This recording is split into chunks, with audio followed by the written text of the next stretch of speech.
घने जंगल के बीच एक छोटा सा गांव बसा हुआ था। वहां के लोग सीधे साधे और भोले थे। एक दिन गांव में एक बाबा आए जिनका नाम था बाबा ढोंगीनाथ।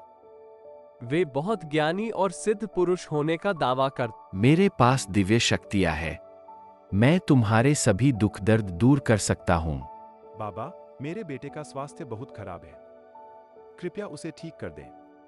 चिंता मत करो बेटा, उसे यह ताबीज पहना दो, वह जल्द ही ठीक हो जाएगा। लेकिन यह ताबीज मुफ्त में नहीं मिलेगा। गांव वालों को धीरे धीरे शक होने लगा। एक दिन गांव का एक युवा लड़का जिसका नाम अर्जुन था, शहर से पढ़ाई करके लौटा। यह बाबा ढोंगीनाथ मुझे सच्चे नहीं लगते। हमें इनकी सच्चाई का पता लगाना चाहिए। अर्जुन ने अपने दोस्तों के साथ मिलकर योजना बनाई। उन्होंने बाबा का पीछा किया और देखा कि बाबा रात में गांव के बाहर एक अंधेरी गुफा में जाते थे। वहां उन्होंने बाबा को अन्य लोगों के साथ मिलकर पैसे गिनते हुए देखा। देखो, यह बाबा ढोंगीनाथ एक ठग है। हमें गांव वालों को इसकी सच्चाई बतानी होगी। अर्जुन और उसके दोस्त अगले दिन गांव के चौपाल में सबको इकट्ठा करके बाबा की सच्चाई उजागर करते हैं। गांव वालों, यह बाबा ढोंगीनाथ एक ढोंगी है। वह हमें धोखा दे रहा है। हमने उसे खुद पैसे गिनते हुए देखा है। गांव वाले पहले तो विश्वास नहीं करते, लेकिन जब अर्जुन उन्हें गुफा में ले जाकर सच्चाई दिखाता है तो सबको बाबा की असलियत समझ में आ जाती है।